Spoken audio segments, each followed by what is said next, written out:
दुर्गा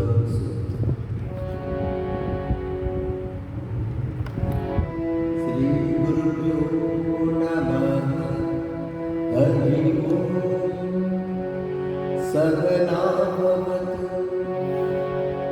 सहनौ भुनक्तु सह वीर्यं करवावहै तेजस्विनावधीतमस्तु मा विद्विषावहै।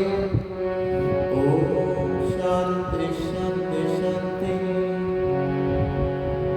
जातवेदसे सुनवामसो ममनाति यतो विदधाति वेदः स नः पश्यदति दुर्गाणि विश्वा नावेकसिन्धुं दुरितात्यग्निः तामग्निवर्णां तपसा ज्वलन्तीं वैरोचनीं कर्मफलेषु जुष्टां दुर्गां देवीं शरणमहं प्रपद्ये।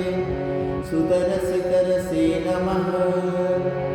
अग्ने त्वं पादयानव्यो अस्मान् स्वस्तिभिरधि दुर्गाणि विश्वा पूष्य पृथ्वी बहुला न ऊर्वी भवातो कायतनयाय संज्ञो विश्वानिनो दुर्गः जातवेदस्सिन्धुन्न नावा तुरिदादिवर्षि अग्ने अत्रिवन्मनसा गृणानो स्मागं भूत्य विदतनूनां विदनाजितगं सवमानमुग्रमग्निगं कुवेम परमासदस्तात् स नः पश्यदति दुर्गाणि विश्वां शामद्देवो अधिदुरिताग्निः कृत्नोषिकमेढ्यो अक्बरेषु सनासपो दानव्यस्य सस्ये स्वाचाग्ने तनुवं विग्रय स्वास्मभ्यं च सौभगमाय जस्व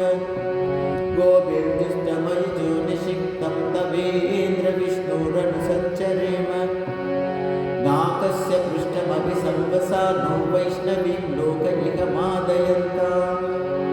ॐ कात्यायनाय विद्महे कन्याकुमारी धीमहि तन्नो दुर्गी प्रचोदयात्।